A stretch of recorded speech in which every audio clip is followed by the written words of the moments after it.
Hello, welcome back. You know what? Great guest. #1 best-selling author on Amazon. His name is Steve Rodgers, who wrote this wonderful book called Lead to Gold.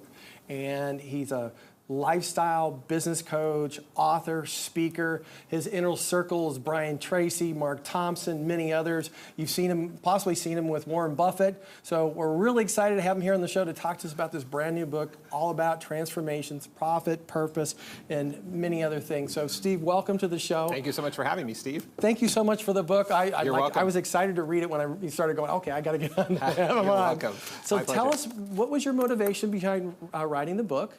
Yeah, you know, I've actually wanted to write a book for a long time. Back when I was a CEO of a company and running a Prudential real estate for many years, I used to have a lot of speakers, writers, and authors come in and speak to my sales team or my management team. So I started meeting a lot of people that were in that space. And I thought, someday I'm going to write a book, someday. And then I went on from being a CEO of a company to running my own real estate company. And when I phased out of that 2 years ago and started a consulting company, I thought, what a great way to finally have all the excuses gone, and to get the book launched. So it became a cathartic process, and it also then became a launching ground for me to market my new business that I have. So it became a very expensive calling card, if you would, in time and money to get it done. But I've been wanting to have this out of me to get this thing about transition and transformation out for quite some time. So transition and transformation, talk about that as it relates to the book. I think that's very, very important, especially when people are making changes, whether to be moving into retirement or, you know, now in a position where we see a lot of people being downsized. Yes. And they're in their mid-50s, late 50s, and they're looking at something new. How do they deal with those obstacles and that transition that goes along with that? Well, I know that's your specialty. You help people do that all the time and transition to the next best spot. So it's a great question.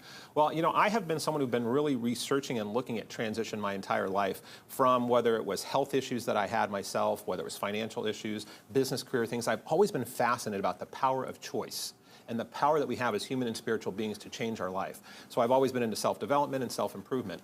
And when I started my consulting company, I chose the name Alchemy Advisors. And I love the word alchemy just because it represents transition and transformation. I love the book The Alchemist by Paulo Coelho. If you haven't read it, it's a great, phenomenal, it's not a business book, it's a fable about life and our journey. But the thing I find with all of us is that we're all in some type of transition. We're transitioning from one relationship to another. We might be transitioning in graduation time. I went to 4 graduations in the last week. So these young men and women are graduating to the next part of their life. They're in transition. When I was in corporate America, I sometimes transitioned from job to job within a company. And you know, at one point in a big part of my career, I was fired after a big, long path, and I was in a forced transition. So I've always been fascinated about whether it's chosen transitions or forced transitions, what we can do to take control of that and turn it into something that's much better and not be barraged with fear. Because so many of us get bogged down in fear that we can't move forward.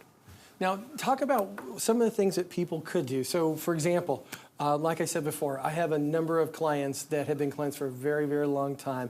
They've been at the top of their career, and you know what? A product decides to go this way with the company, and they go, you know what? We don't need this division anymore. Right. And now they're in their mid-50s, and they're going, hey, you know what? It's getting really hard for me to find a job like I used to. I just used to put out a resume, it'd be no problems. Yes. So how do people figure that out? What's the steps that they should take? You know, I'm a big believer of everyone having a business and a life plan.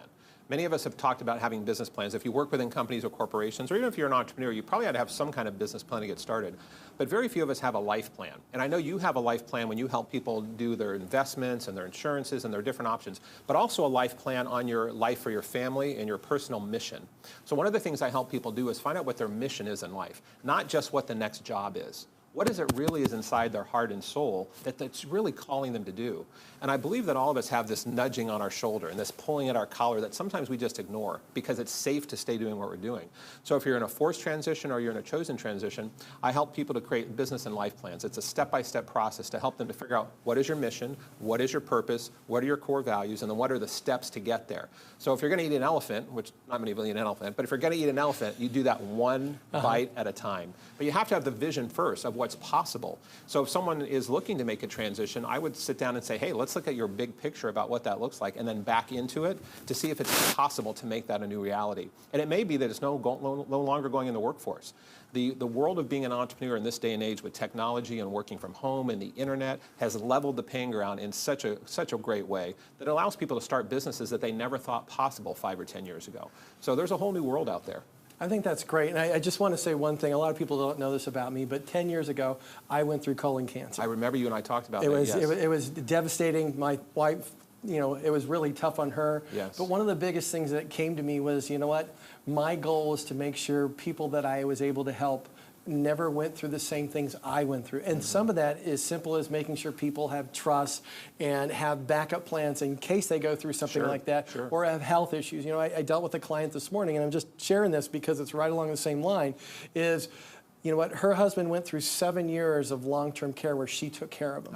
She was a caregiver. But one of the things that we did with her is we made sure somebody can give her a break so she can have a life. Yes. And her husband just passed away 3 days ago. Oh, wow. And her son flew down from, the Seattle, Washington area, and we just had a wonderful conversation today. And she goes, I'm just so thankful that you showed me the way to make sure that I could do this without me losing my head and being in the same position of my husband, because it was just so overwhelming. Yes. And what a great gift you provided her. Well, actually, you're providing that same gift too. Yeah. And that's what I really want to tell people is the gift that you provide is helping people get through those tough times and learn how to prosper as opposed to languish. Opposed to being overwhelmed. Well, as you mentioned, it's interesting you should mention the health issue. What prompted me to finally start my consulting company is my wife almost 2 years ago had an unexpected health issue that she ended up in the hospital. She was in a coma for 3 weeks. She almost died for the first 3 days. And it really caused us both to assess our path, our life, and what do we really want to do with our lives.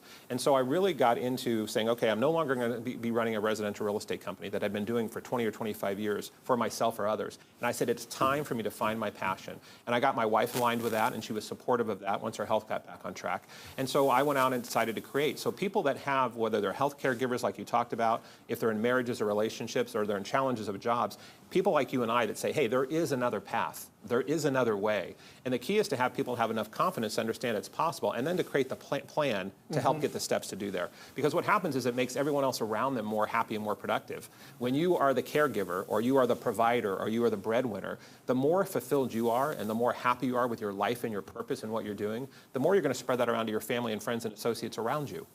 And you know what, one of the things that I found when you're able to do this is, everybody has those little quibbles with people. Yes. They all seem just to go away. Yes. It doesn't make a difference anymore. Those little things don't matter because it's not part of the big scheme. That's true. And when you can live in a place like that, that's a wonderful place to be in. Yeah, absolutely. When people ask me what are the biggest things they can do to get started, sometimes I shock them and I say, find out who you need to forgive today.